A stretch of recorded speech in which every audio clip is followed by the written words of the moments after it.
El Señor nos bendiga ricamente, hermanos. Damos gracias que el Señor nos permite adorarle, nosotros con nuestras limitaciones, con nuestras debilidades, podemos entrar a un trono santo y sublime, y aún así se nos permite cantar. Eso es un gran privilegio. No tenemos la santidad suficiente para que eso podamos hacerlo. Entonces lo que nos falta es cubierto por la gracia y la misericordia del Señor. Entonces es un verdadero placer que Dios, aunque la adoración es dirigida a Él, nuestras alabanzas van dirigidas a Él.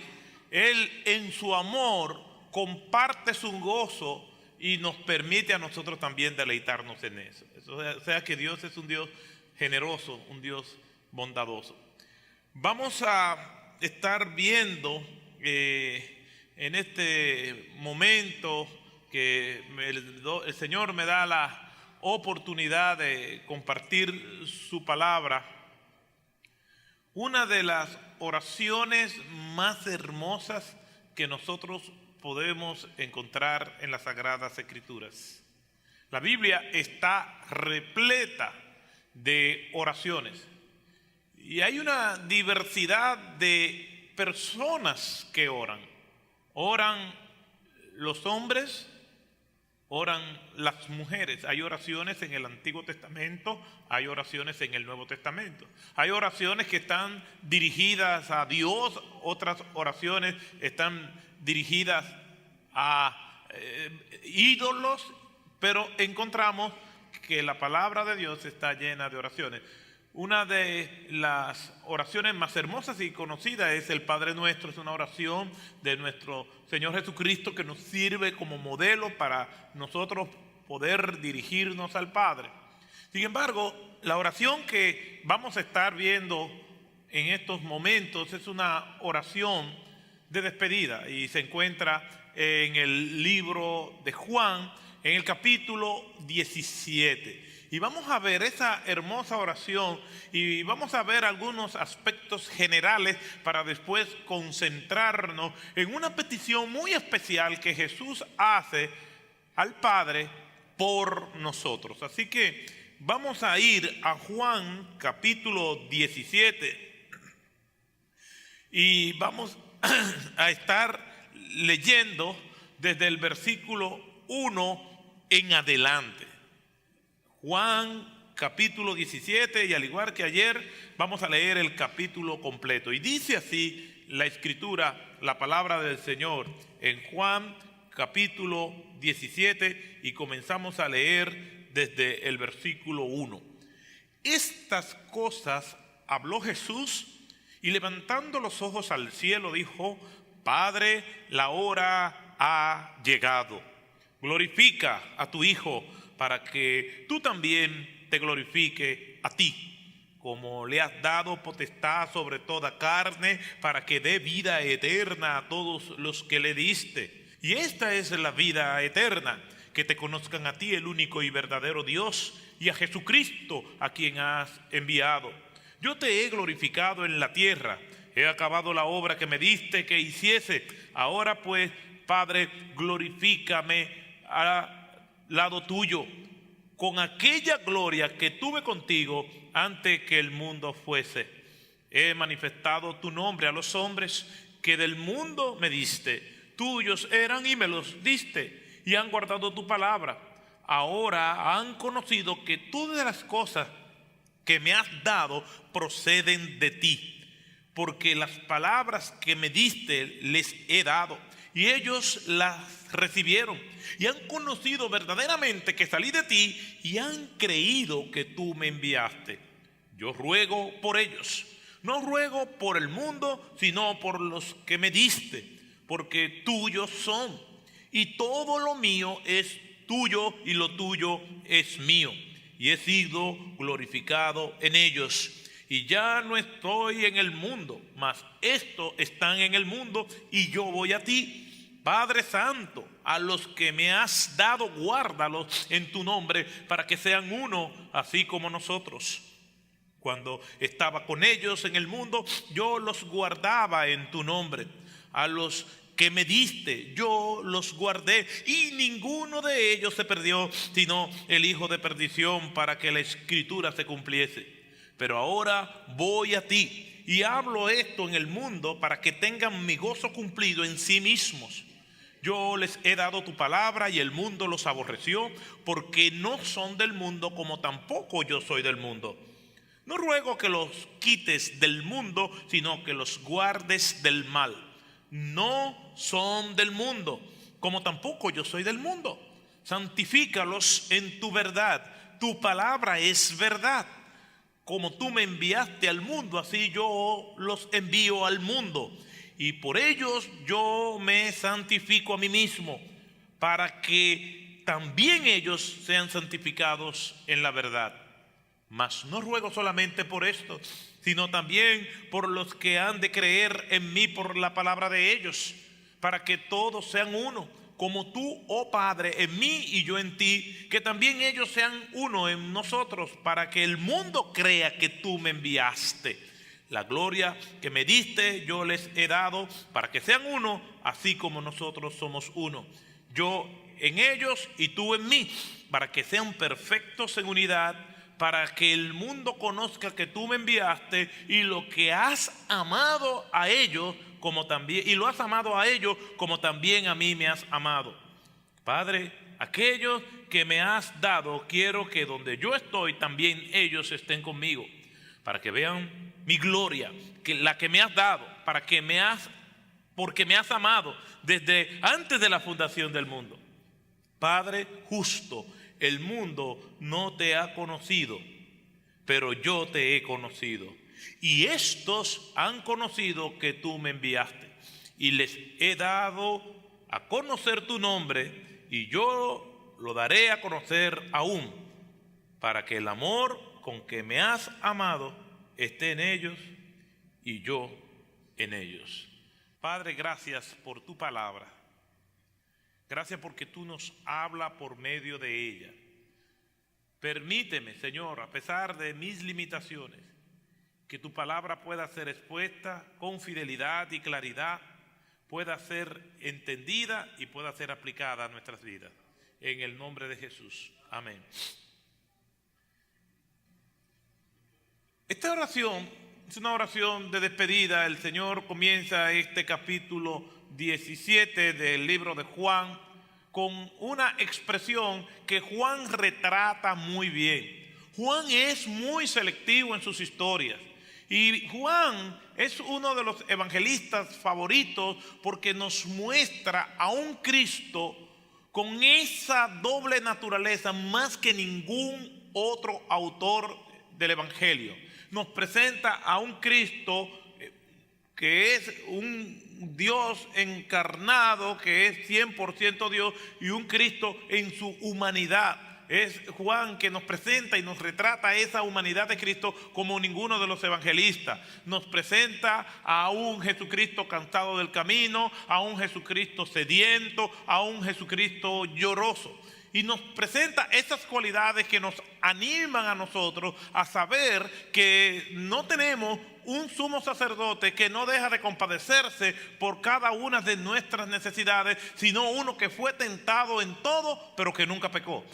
Me anima a saber que el Señor puede entenderme cuando yo estoy cansado, cuando estoy sediento, cuando estoy triste. Me anima a saber, y Juan retrata muy bien esos episodios humanos de la vida de nuestro Señor Jesucristo. Es selectivo en sus historias. Juan pertenecía a un círculo de intimidad donde él pudo ser testigo de algunos eventos y de algunas cosas que ninguno de los demás discípulos pudo haber visto. También Juan era aquel discípulo al que el Señor amó. Quiere decir que había una relación muy especial. Y Juan, siendo inspirado por el Espíritu Santo, nos trae esta preciosa oración que nos refuerza, nos modela la vida y la importancia que tenía la oración en la vida de nuestro Señor Jesucristo. No podemos apelar a tener una íntima y significativa relación con el Señor si nosotros todavía no comprendemos la mecánica de la oración como nos la modela nuestro Señor Jesucristo. Muchos episodios importantes en la vida de nuestro Señor Jesucristo estuvieron matizados por la oración. Y tengo algunos aquí que quisiera compartir con ustedes. Cuando fue bautizado por Juan, el Señor Jesucristo estaba en un ambiente de oración. Lucas capítulo 3 versículo 21. Escogió a los 12 discípulos en oración. Lucas capítulo 6 verso 12. Normalmente se levantaba temprano a orar. Marcos capítulo 1 versículo 34 y 35.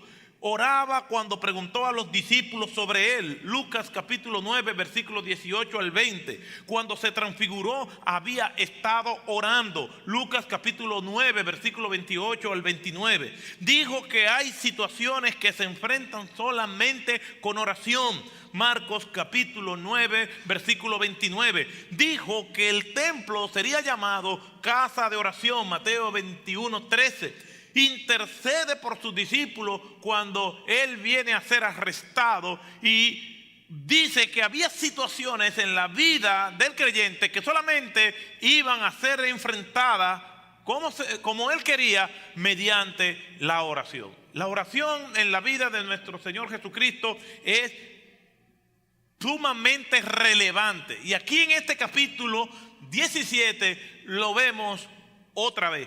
Y algunos autores pues han dicho de esta oración que esta oración del capítulo 17 es una oración única porque tiene algunos elementos que la distingue de todas las demás oraciones, pero aparte de eso, por la persona quien está orando, que es nuestro Señor Jesucristo.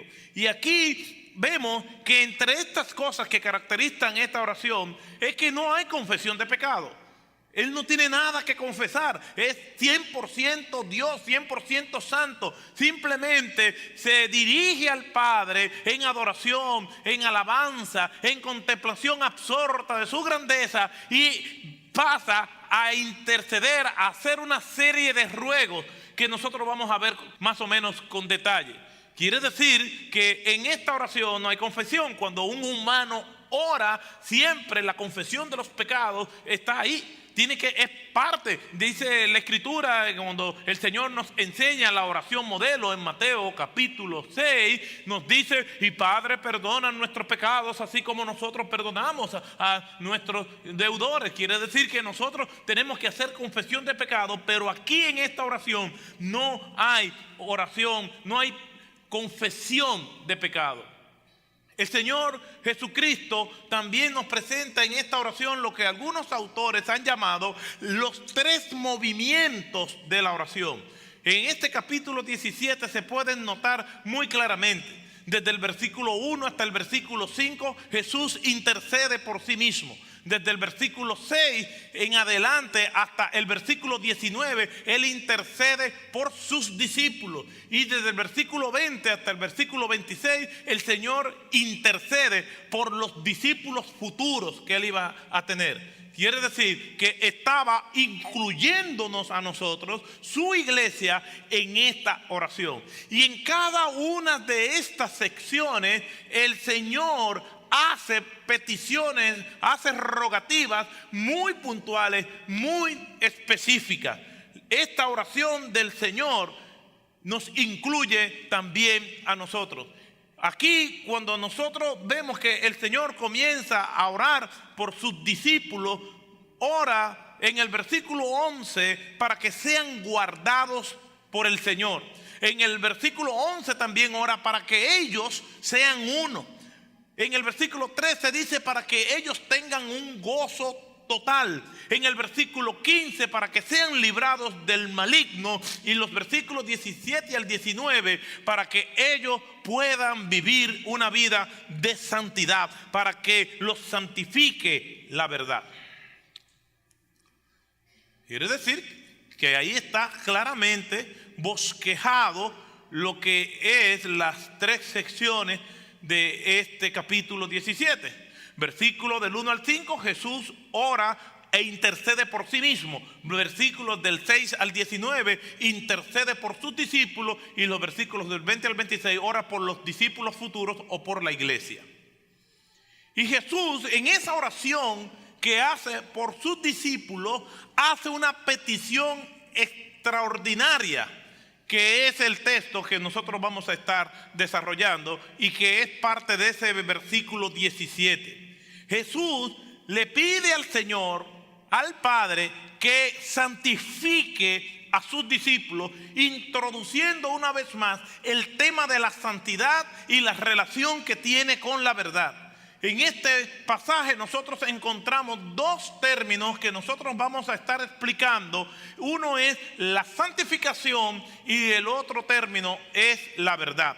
Y dice así la Escritura en estos versículos del 17 al 19 de la siguiente manera: santifícalos en tu verdad, tu palabra es verdad. Como tú me enviaste al mundo, así yo los he enviado al mundo. Y por ellos yo me santifico a mí mismo, para que también ellos sean santificados en la verdad. Mas no ruego solamente por esto, sino también por lo que han de creer por la palabra de ellos. Jesús introduce el tema de la santificación. ¿Cuánta confusión hay en la iglesia de Cristo acerca del tema de la santidad? Ayer el pastor Sugel Michelén, muy puntual, muy precisamente, tocó algunos puntos importantes acerca de la santidad y cómo algunas personas tienen una idea distorsionada de lo que es la santidad. Primero, tienen una idea distorsionada de lo que es la santidad de Dios, no solamente distorsionándola en la buena fe o en buenas intenciones que alguna gente puedan tener, sino también distorsionando y aberrando la santidad de Dios por el estilo de vida que llevan. Cuando nosotros vamos a las Escrituras, nos vamos a dar cuenta que los grandes hombres de Dios, que las grandes mujeres de Dios tenían un concepto claro, tenían un concepto grande de lo que era la santidad de Dios. Todos los grupos religiosos tienen lugares santos, lugares donde hay que entrar y observar ciertos protocolos, hay que quitarse los zapatos, hay que caminar de rodillas. Todo el mundo tiene algún concepto, todas estas religiones tienen algún concepto de lo que es la santidad. Pero estos conceptos que varían según las religiones hablan más de los humanos que de sus dioses, porque cada quien se forja su idea de cómo es la santidad de la entidad divina a la que adora según su propia experiencia, según su propia percepción. Pero nosotros no tenemos por qué imaginarnos cómo es la santidad de Dios, porque la palabra de Dios nos habla claramente cuál es el carácter de Dios, cuál es el propósito de Dios, y nos dice claramente cómo es Dios. Simplemente nosotros tenemos que venir aquí a las Escrituras y comenzar a escudriñar. Para nosotros, al conocer bien a Dios, vamos a conocer entonces cómo debe ser nuestra relación con Él, cómo es Él en su carácter, qué es lo que Él aborrece y qué es lo que Él estima. Aquí nuestro Señor Jesucristo comienza hablando acerca de algo que Él quiere que el Padre obre en ellos, haga en ellos. Y el Señor le dice al Padre: santifícalos. ¿Qué es la santificación? Es un tema muy puntual, muy recurrente, tanto en el Antiguo Testamento como en el Nuevo Testamento. ¿Cómo nosotros podemos definir la santificación? Cuando nosotros hablamos de santificación, ¿estamos hablando de un proceso o estamos hablando de un evento? ¿Estamos hablando de algo que uno hace o estamos hablando de un estado? ¿Qué es la santificación a la luz de lo que es la palabra de Dios? Cuando nosotros vamos al Antiguo Testamento, nos vamos a dar cuenta que la palabra santificación literalmente significa separar algo, apartar algo y consagrarlo para un uso específico. No importa si hubiese sido para Jehová Dios o para Baal. Es un acto de separar algo, de consagrar algo. Yo voy a santificar esta botella y yo la voy a poner aquí. Es decir, yo la estoy apartando de un lugar y la estoy consagrando para un uso específico. Eso es lo que significa la palabra santificación. El Señor nos ha separado, nos ha escogido, nos ha salvado y nos ha apartado para que nosotros le sirvamos, para que nosotros vivamos vidas santificadas, vidas separadas del mal, vidas santas. Para eso el Señor nos ha llamado. En el contexto del Nuevo Testamento es una persona a quien el Señor le ha dado su gracia, ha derramado su misericordia, ha salvado a esta persona y la ha separado para sí. En el concepto, en un contexto católico romano como en el que nosotros vivimos en Latinoamérica, si le preguntamos a las personas común y corriente ¿qué es un santo? Lo primero que le va a venir a la mente es una imagen que está colgada en una pared. Es una estatua a la cual se le rinde culto. De hecho, cuando buscamos en el diccionario de la Real Academia de la Lengua una definición de un santo, precisamente nos dice que es las personas que han sido beatificadas y han sido canonizadas por la Iglesia Católica a quien se le debe veneración. Pero eso es lo que nos enseña la Biblia, que es un santo. Eso realmente es lo que nos muestra la palabra del Señor, que es la definición de un santo. Cuando nosotros vayamos a las Escrituras, específicamente en el Nuevo Testamento, nos vamos a dar cuenta a todo aquello que el Señor le llama santo. En 2 Corintios capítulo 1 y en 1 Corintios capítulo 1 y en 2 Corintios capítulo 1, en los primeros versículos respectivamente, nos llaman a todos nosotros santos. Y pongo el pasaje de 1 Corintios capítulo 1 porque nos resultaría bien difícil entender que los corintios eran santos.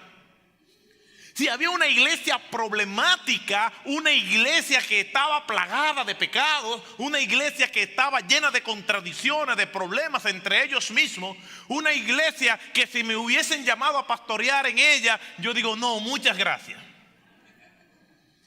Pero Pablo introduce su epístola diciéndole a ellos, a los santos que están en Corintios. Normalmente la idea de un santo en una imagen que tiene una aureola en la cabeza. Es un santo. Pero cuando yo pienso en los corintios, yo no pienso en una aureola. Yo pienso como que tienen 2 cuernos. Porque es una iglesia complicada. Pero Pablo le llama santo. Y a eso mismo que le llama santo, en el capítulo 3 le dice, niños en Cristo, carnales. Pero ven acá, o son santos y también son niños en Cristo. Sí, son niños en Cristo y son santos. Cuando nosotros vamos a otros textos, hemos sido llamados a ser santos. Romanos capítulo 1, versículo 7. Todos los creyentes auténticos son santos. Y Pablo comienza muchas de sus epístolas diciendo lo mismo. Efesios capítulo 1, Colosenses capítulo 1. A los santos que están en la ciudad de Éfeso, a los santos que están en la ciudad de Colosas. La santidad no es por justicia humana, sino por la gracia de Cristo. Quiere decir que todos nosotros somos santos. Si yo preguntara ¿cuántos santos hay aquí? Entonces todos aquellos que han venido a Cristo, han confesado su pecado y se han arrepentido de su pecado, todos esos son santos. Santo no es el que está colgado en la pared. Los verdaderos santos no son adorados. Los verdaderos santos son adoradores del Dios Padre que está en los cielos. Entonces, ¿cuántos santos hay aquí? Bueno, si usted ha sido lavado por la sangre de Jesucristo, si usted se convirtió a Jesucristo, usted es un santo. A lo mejor si usted le pregunta a su esposa, mi amor, ¿tú crees que yo soy un santo? Ella le va a torcer la boca y le va a decir, mira, pero a la luz de lo que dice la Biblia, usted es un santo. Olvídese, si los corintios son llamados santos, usted también, tranquilo. Quiere decir que el tema de la santificación es un tema muy importante en la palabra de Dios. Dios quiere la santificación de sus hijos. quiere que sepamos que nuestra nueva identidad en Cristo es la santidad. Esa santidad que se perdió en el Edén con el pecado, con la caída, cuando el hombre se rebeló contra Dios. Esa santidad es restaurada en la persona de nuestro Señor Jesucristo. Viene y se abren las puertas de la esperanza para que nosotros comencemos entonces a tener una estrecha relación con nuestro Señor Jesucristo. ¿Y cómo comienza ese proceso de santificación? Cuando una persona cree en el Evangelio de nuestro Señor Jesucristo.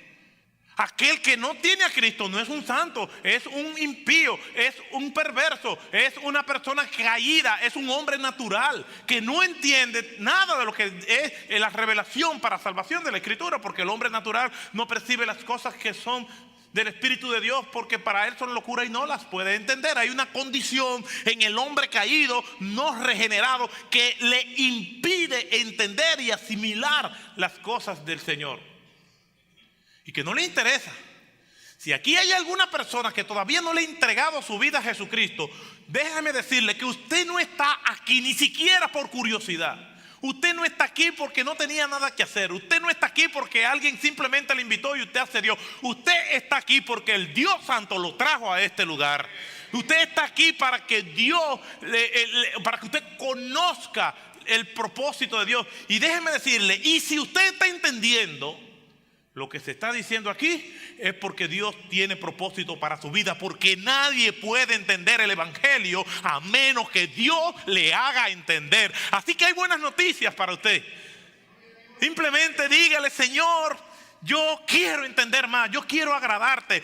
Reconozca que usted, no sé cuántos años usted pueda tener, si usted tiene 30 años, 40 años, 15 años, pues todos esos años usted se lo ha pasado pecando, ofendiendo a Dios. Y para que usted pueda comenzar el camino de la santidad, usted tiene que pedirle perdón al Señor por sus pecados, arrepentirse de ellos y decirle al Señor: sálvame, para que comience a ser un santo.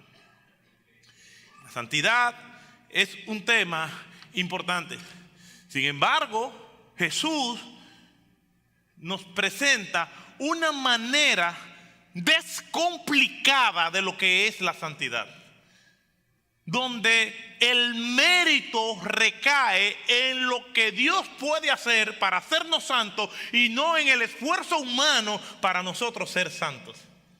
Por eso es que la santidad comienza cuando una persona le entrega su vida a Jesucristo, donde Dios derrama gracia por esa persona y lo salva por el puro afecto de su voluntad.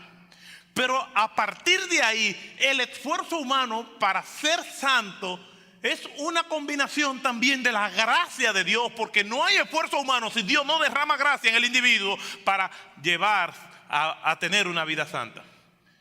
Eso fue lo que no comprendió del todo John Wesley.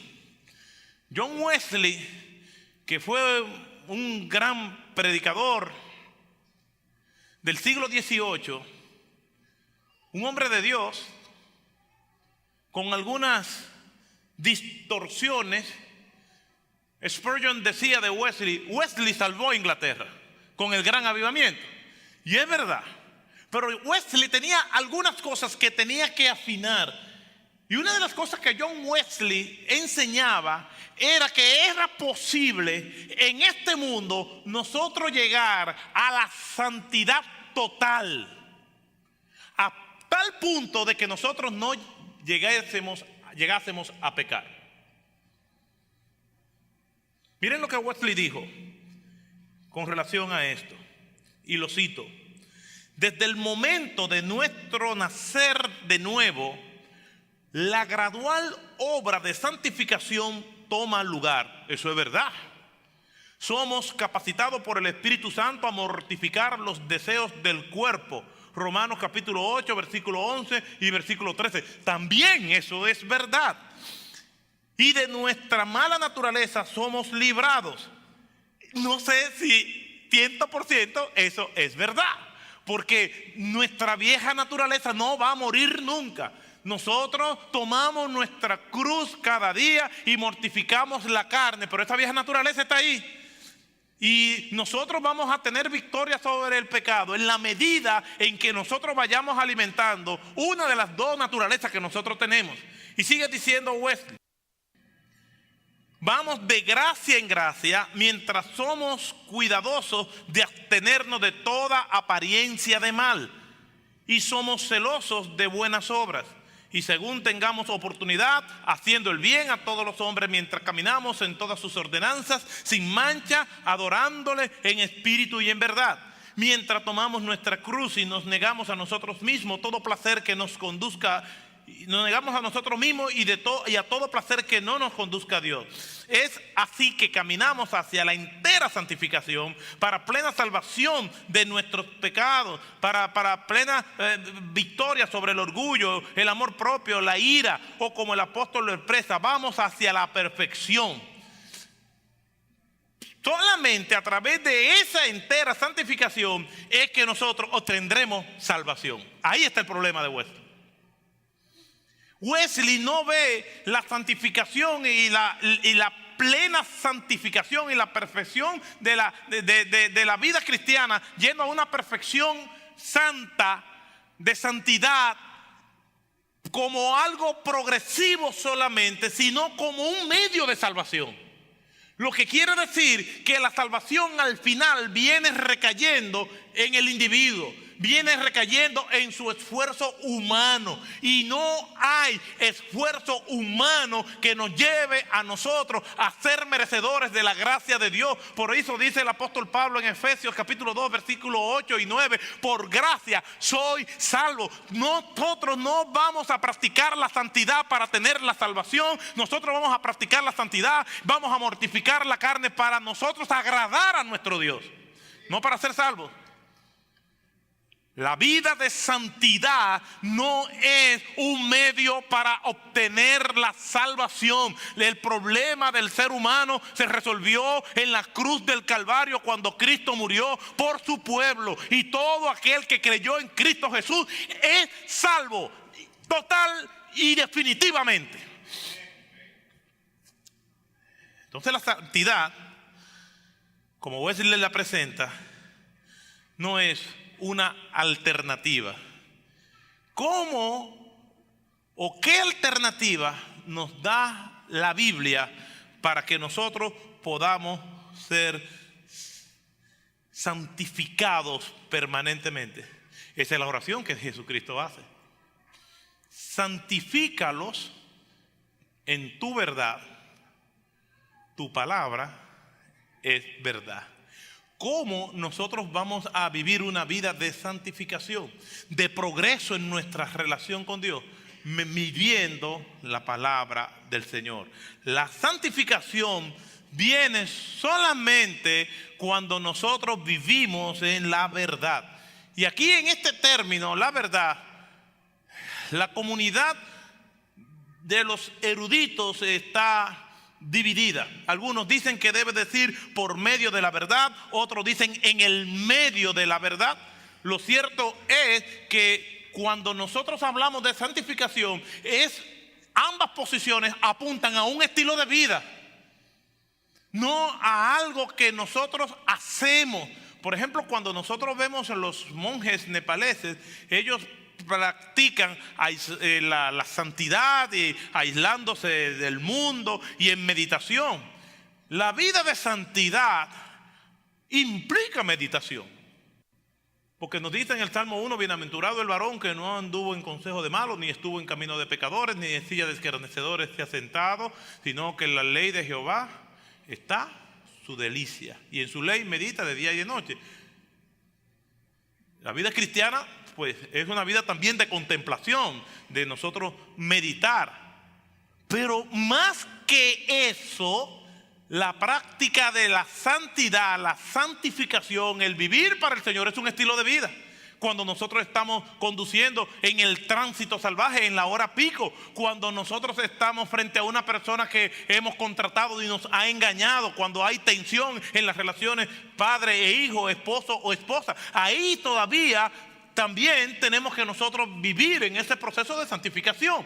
No simplemente vamos a relegarlo al culto, aquí cuando estamos meditando, cuando estamos en nuestro devocional. Eso es parte de nuestra vida, de nuestras prácticas, de las virtudes cristianas, para nosotros vivir en una vida de santidad delante de Dios.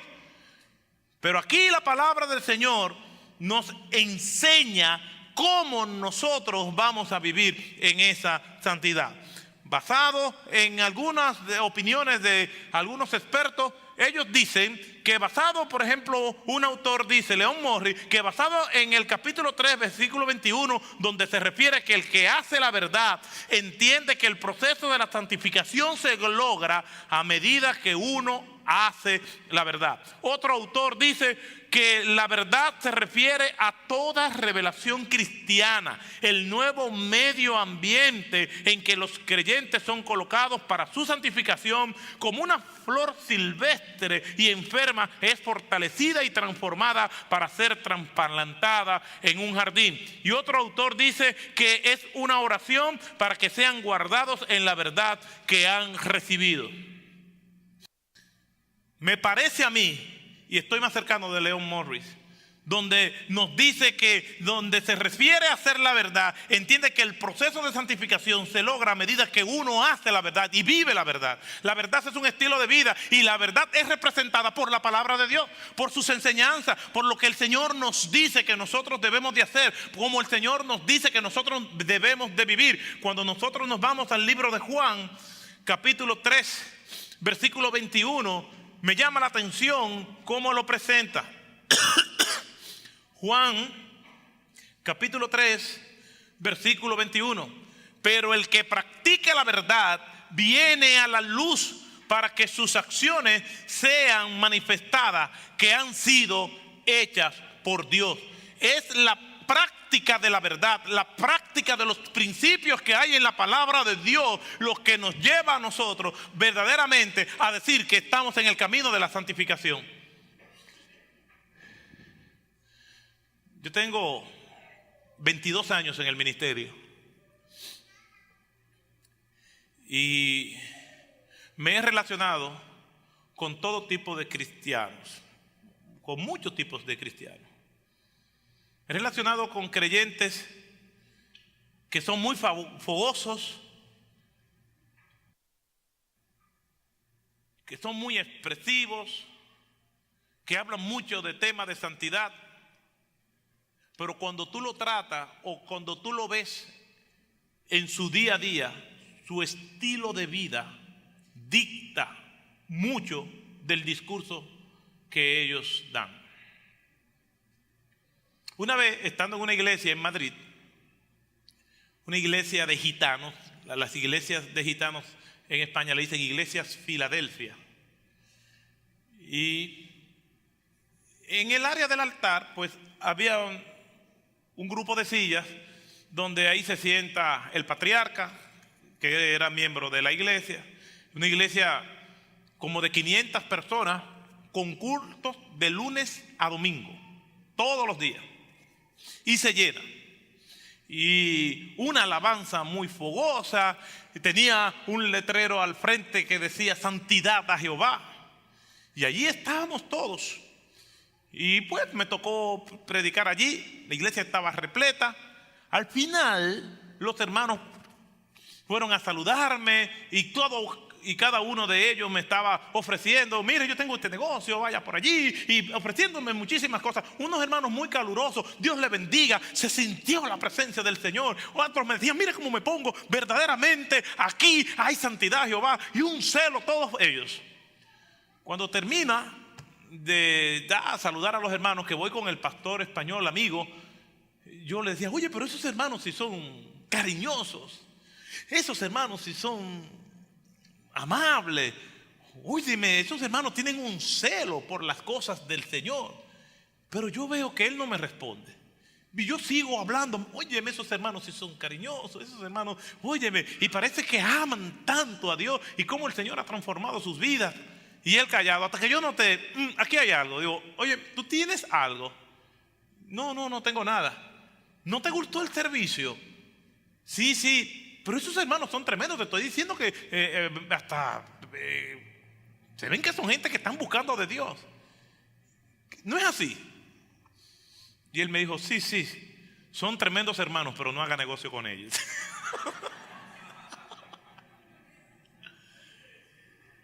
La santidad es una pose, es un discurso. Pero eso no es santidad. La santidad viene por aplicar los principios de la verdad bíblica a nuestras vidas, en cada una de nuestras relaciones, en cada uno de nuestros quehaceres, en lo que nosotros vamos. Nosotros debemos de saber que somos santos, y la palabra de Dios no solamente nos llama santos, sino también nos llama embajadores. En 2 Corintios 5:20 nos dice que nosotros somos embajadores en el nombre de Cristo, y un embajador es un representante de un estado a otro. Nosotros representamos al Señor en nuestros negocios, en nuestras relaciones familiares, en todo lo que nosotros hacemos. La santidad se va a evidenciar en la aplicación de la verdad bíblica en nuestras vidas. Estos hermanos eran muy fogosos, pero cuando tenían que aplicar los principios de la verdad bíblica a su vida, esa verdad bíblica era nula. No se veía. En el Antiguo Testamento, la verdad denota una realidad que es firme, sólida, que se puede vincular con la realidad. Si aquello que se dice que es no podía ser vinculado con la realidad, entonces eso no es verdad. Y la palabra del Señor en el Nuevo Testamento usa una palabra que nosotros la conocemos como verdad, y es la palabra alesia, que significa algo que no está oculto, y es un marcado contraste con lo que era la vida de los griegos en el mundo greco-romano. Ellos estaban en la búsqueda constante de la verdad, de algo que le diera significado, que iluminara su vida, que iluminara su entendimiento. Y Cristo, en medio de ese mundo de búsqueda, viene y se presenta como la verdad, algo que no está oculto, algo que se revela. La verdad no es algo que se busca, la verdad es algo que llega, y esa verdad es nuestro Señor Jesucristo. Creer en la verdad desde el punto de vista del Nuevo Testamento no es simplemente creer en concepto. Creer en la verdad es creer en una persona real que se llama Jesucristo. Cuando yo digo que vivo en la verdad, es que yo vivo en Cristo. Una persona que no vive en Cristo es una persona que no vive en la verdad, vive en la utopía, en la fantasía. Vive en un mundo donde no es real. La realidad no la da Cristo. La percepción del mundo correcta no la da Cristo. Lo que es vivir una vida con propósito no se la da Cristo. Porque Él es la verdad. Y fuera de Él no hay verdad. Vivir en esa verdad es vivir en Cristo. Y Cristo y lo que Él ha dicho es la misma cosa. Y eso viene desde el Antiguo Testamento. Los egipcios están persiguiendo al pueblo hebreo. Faraón los dejó ir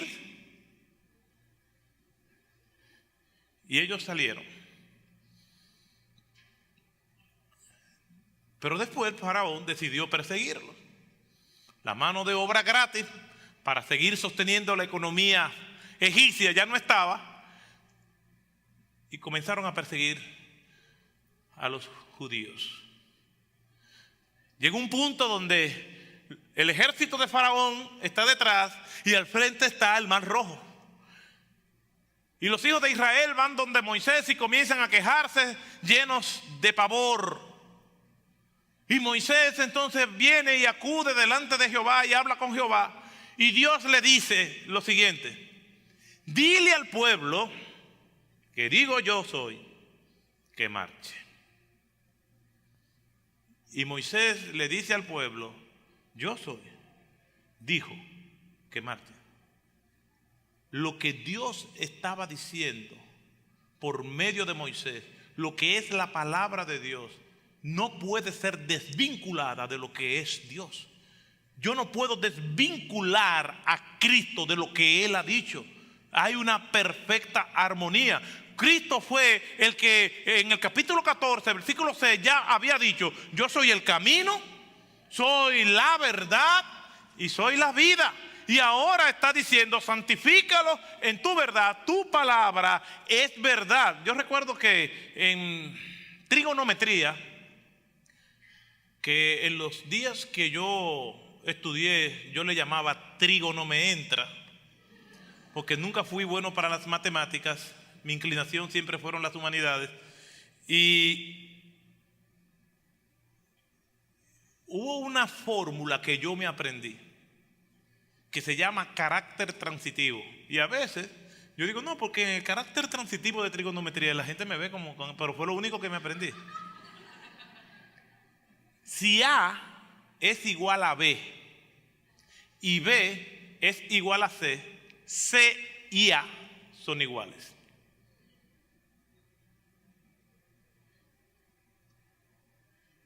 Si Dios se hizo carne, es igual a Cristo, y Cristo es la verdad y Dios son la misma cosa. Vivir para Dios, vivir en la verdad, vivir para Cristo es lo mismo. Yo no puedo desvincular una cosa con otra. En los humanos eso es común, que podemos decir una cosa y no cumplirla, y estamos divorciados. Yo he visto personas que adoptan un discurso que está muy lejano de lo que ellos son en sus vidas. Yo he conocido lamentablemente hasta personas que han escrito libros cristianos y he tenido la oportunidad de compartir con ellos, y cuando los conozco digo, wow, mejor yo prefería conocerlo en la distancia a través de sus libros y no a través de lo que ellos son. Porque una cosa es lo que ellos han escrito y otra cosa es lo que ellos son. Pero con Cristo no sucede eso. Lo que la Biblia dice de Cristo, lo que Cristo dice de sí mismo y lo que Él es la misma cosa. Cristo dice la palabra de Dios acerca de lo que Él dice que Él es. Cuando Él terminó allí su sermón del monte, dice, habla como quien tiene autoridad. Porque veían una congruencia en lo que Cristo decía con lo que Cristo era. Y no como los escribas y los fariseos. Aquella multitud enardecida, aquella multitud que se agolpó allí a oír las bienaventuranzas de nuestro Señor Jesucristo, a oír aquel sermón, estaba acostumbrada a esa crítica. Pero Cristo, no. Se admiraban de su doctrina, pero habla como quien tiene autoridad. Vivir en santidad es aplicar esa verdad de Cristo a nuestras vidas. Juan lo sabe muy bien. Y no solamente nosotros lo vemos en este pasaje, sino que en el capítulo siguiente, Jesucristo es llevado ante Pilatos. Y Pilato le pregunta, le hace un interrogatorio breve a nuestro Señor Jesucristo. No tiene que interrogarlo mucho tiempo para darse cuenta que Jesucristo es inocente. Y nosotros vemos la respuesta que Jesús le hace a Pilato. Pero yo quiero llamar la atención de algunas cosas de ese diálogo. Juan capítulo 18, versículo 37. Pilato entonces le dijo, ¿así que tú eres rey? Respondió Jesús, tú dices que yo soy rey. Para esto yo he nacido y para esto he venido al mundo, para dar testimonio de la verdad. ¿Para dar testimonio de quién? De Él mismo. Él es la verdad. Ya Cristo lo había dicho. Y el verbo se hizo carne, dice Juan capítulo 1 versículo 14, y habitó entre nosotros y vimos su gloria, gloria como la del unigénito Hijo del Padre, lleno de gracia y de verdad. Yo vine a este mundo para dar testimonio de mí mismo. Y seguimos nosotros leyendo, no solamente en Juan capítulo 1 versículo 14, sino en Juan 3:32, lo que Él ha visto y oído, de eso da testimonio. de la verdad, que es nuestro Señor Jesucristo. Juan 8:14 respondió Jesús y le dijo: aunque yo doy testimonio de mí mismo, mi testimonio es verdadero. En otras palabras, mi testimonio es la verdad, porque yo sé de dónde he venido y a dónde voy, pero vosotros no sabéis de dónde vengo ni a dónde voy. Por eso Cristo dijo a Pilato: y para esto he venido al mundo, para dar testimonio de la verdad, de Dios, de mí mismo. Es lo mismo. Todo el que es de la verdad escucha mi voz. Pilato le hace una pregunta a Cristo. Quizás la pregunta más importante que Pilato hizo en su vida fue esa. Estaba acostumbrado a interrogar, era un procurador romano. Y Juan es el único que nos trae este dato. Juan es muy cuidadoso y no hay un evangelista de los 4 evangelistas que es tan recurrente en el tema o en el uso del término de la verdad. Más de 30 menciones en el evangelio de Juan. Y aquí viene otra vez. Pilato le preguntó: ¿qué es la verdad? Pero Jesús lo dijo: y para esto he venido al mundo, para dar testimonio de la verdad. Yo soy la verdad. Pero Pilato, lo que me llama la atención es que no se detuvo a escuchar la respuesta. Dice el versículo 38: y habiendo dicho esto, salió otra vez a los judíos. ¿Qué es la verdad? Y el mundo greco-romano tenía 3 versiones de la verdad, y ninguna podía satisfacer a Pilato. Tenían la versión de la verdad de los griegos, tenían la versión de la verdad de la Pax Romana, tenían la versión de la verdad del oficialismo religioso judío. Y me imagino que Pilato dice: ¿qué es la verdad? Pero no me venga con la verdad de los griegos, no me venga con la verdad de los romanos, no me venga con la verdad de los judíos, ni Roma con toda su gloria, ni Grecia con toda su sabiduría, ni los judíos con toda su religiosidad me han dado respuesta de la verdad. ¿Cómo me la va a dar tú, carpintero? Y salió. Pero nunca estuvo tan cerca de la verdad como lo estuvo en ese momento. Estuvo en las puertas del cielo, pero probablemente está pasando su eternidad en el infierno. La palabra del Señor nos dice que Jesús le ora al Padre para que nos santifique en la verdad, para que nosotros podamos vivir en su palabra. Nosotros tenemos que procurarla, pero la petición denota que nuestro esfuerzo humano para aplicar esa palabra de Dios a nuestra vida no es nuestro, es una gracia de Dios. Nosotros pagamos el precio, nosotros lloramos, sufrimos, nos negamos a nosotros mismos, tomamos nuestra cruz cada día, pasamos todo tipo de abnegación para vivir en esa palabra de Dios. Pero aún ese dolor, toda esa negación, todo ese esfuerzo es una gracia de Dios, no es un esfuerzo nuestro. Por eso, cuando veamos nuestro progreso en la vida cristiana, no digamos: esto es porque yo realmente me he esforzado, porque yo he orado.